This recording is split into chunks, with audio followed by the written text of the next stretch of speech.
Tonight, first at 5, disturbing accusations against 3 Buffalo police officers, all accused of violating the civil rights of 4 teens. We're looking into the background of those officers and why incidents like this appear to be happening more and more within the Buffalo department. Plus, a big announcement made from USA Hockey. Harbor Center isn't even finished, and it's already making its mark economically. And remembering a legend, a look back at the life of Maya Angelou after the renowned poet and author passed away at her home.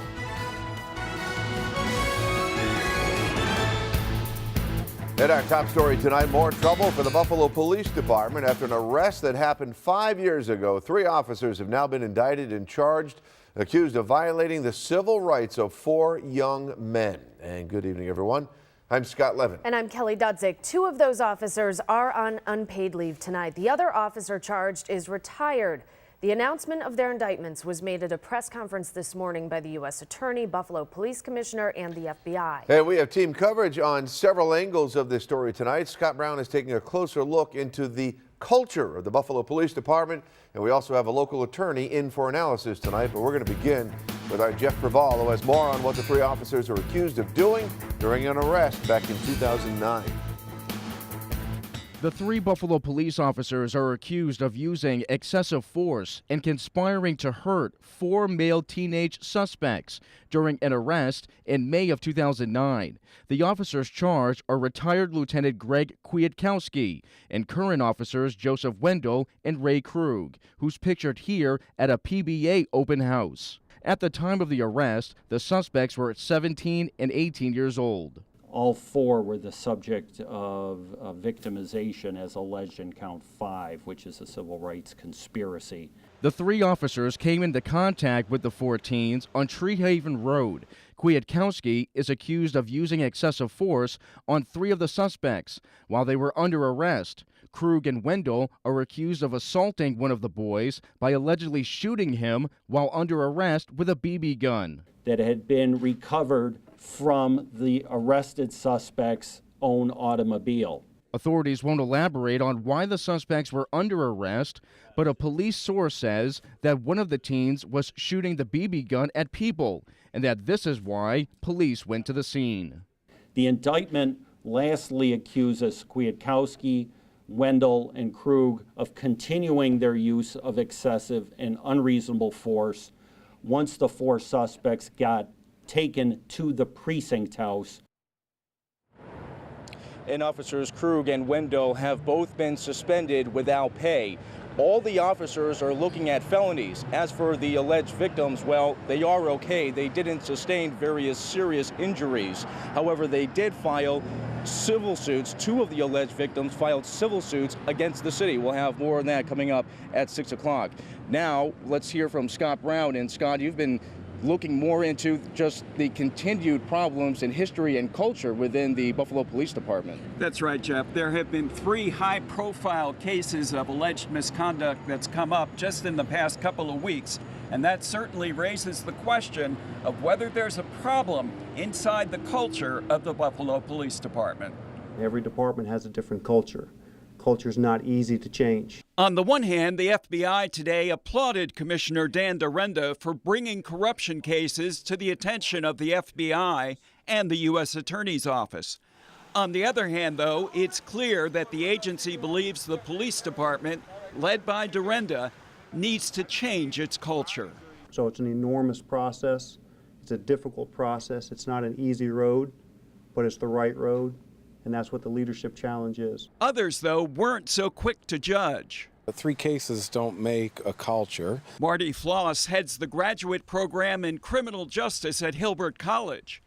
He was appointed by the federal government to monitor the Buffalo Police Department from 2002 through 2006. Floss doesn't believe that Buffalo's problems with the use of excessive force exceed those of other large urban departments around the country. Maybe 1 to 3% of serious felony cases generate complaints for use of force, and my guess is that right now the city of Buffalo is under that or no higher than that. I think the last few weeks are really good for the citizens. Council President Darius Pridgen says shining a spotlight on police practices is always a good thing. But as to whether there's a systemic problem within the department, Pridgen says he doesn't know. I think to make a decision based on something from 5 years ago, to make a decision based on one incident, that it's not fair. It would not be fair to the police department. I don't choose to react that way without the facts. And Mayor Brown says he's committed to weeding out who he calls the bad actors with a badge. He says the vast majority of Buffalo police officers are good officers. Reporting along with Jeff Craval, I'm Scott Brown, Channel 2 News, live outside Buffalo Police Headquarters. Here now for some legal analysis is attorney Mary Beth DePasquale. Mary Beth, let me ask you first. Officers can obviously use some force when attempting to control or even subdue a suspect out there, but what do they define as excessive force? Well, Scott, excessive force is any force that is above and beyond the force necessary to be exerted by an officer acting reasonably under the circumstances. They are permitted to use reasonable force to effect the arrest, and it's viewed from the standpoint of a reasonable officer. And so who would judge that reasonableness? The reasonableness, first and foremost, is going to be evaluated by any internal affairs division that has been given a complaint by a defendant who's been arrested. It may also be evaluated by a district attorney or a federal prosecutor who is choosing to whether or not to charge a case, and ultimately by a judge or perhaps a jury. And for this to reach a level where 3 officers are indicted, how serious really is this now? This is of the utmost serious nature. This is an indictment that is brought by a federal grand jury under a civil rights statute that dates back to 1866. It can't get more serious than being filed in federal court, and we have the police commissioner and the U.S. attorney working hand in hand to root out unlawful police conduct one by one. And they could face possible jail time. They can face up to 10 years in prison if convicted. Mary Beth DePasquale. Mary Beth, thank you for your time today. We appreciate it. My pleasure. Thank you, Scott. And our team coverage of this continues at 5:30. We're going to look more into the background of retired Lieutenant Greg Kwiatkowski, who's had a number of accusations against him in the past, one of which he's accused of punching a fellow officer. Again, that's ahead at 5:30. A 16-year-old boy from Allegheny County faces a number of charges tonight over an alleged fight that happened on a playground. State police say the teen, whose name we're not releasing because of his age, choked a boy several years younger than him and knocked him to the ground. The teenager is charged with endangering the welfare of a child, choking, and harassment. He's due in court next month. Buffalo police are asking for your help tonight finding a missing 11-year-old. Investigators say Luis David Morales Carrera was last seen this afternoon walking out of School 33 on Elk Street. Police say he was last seen wearing a green school uniform shirt, khaki pants, and a black backpack. Anyone with information about where he might be tonight is asked to immediately call the Buffalo Police tip line, the number 847-2255. Well, tonight, the Buffalo School Board will hold a special meeting to discuss what it's calling personnel matters. On the table, the future of Superintendent Dr. Pamela Brown, who recently announced plans to leave the district. Right now, she's working on a separation agreement with the school board before a majority takes over July 1st. The new majority is planning on voting to have her fired. Buffalo is hosting 2 world championships all in the span of 4 months. The Harbor Center isn't even finished yet, and it's already received 2 bids. USA Hockey announced today the International Under-18 Women's Hockey World Championships is going to be played in the state-of-the-art facility in January of 2015. And in April, Buffalo will host the International Paralympic Ice Sled Hockey World Championship. The city of Buffalo, the franchise, the sport of hockey are all headed in the right direction. And so on behalf of the Pagulas, on behalf of John Calmel and I want to let our friends at USA Hockey, the coaches, the staff, and the competitors know that we're very excited, we're very humble, and we're very proud to be hosting these 2 events. He's got the brains, I got the dark. Well, Black spoke of the collaboration between the Sabres franchise, USA Hockey, and the Harbor Center project as a big push to create an experience that will open up more opportunities to host events in the future.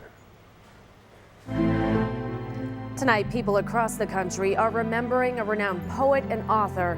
Maya Angelou passed away at her home in North Carolina this morning. Yeah, the 86-year-old rose from poverty to become not only an acclaimed poet, but also a civil rights activist, an educator, and a historian. NBC's Chris Clackham has a look back now at the legacy she leaves behind. Calling her, quote, one of the brightest lights of our time, a brilliant writer, a fierce friend, and a truly phenomenal woman, President Obama voiced America's admiration and respect for Maya Angelou, considered one of the world's most influential women of the last 50 years. She will be missed, but she will not be forgotten. She is a woman who stands way above all of us. She was in many ways a bridge that connected us with the past and toward the future. Angelou's childhood was reflected in her famous autobiography that became a movie, I Know Why the Caged Bird Sings.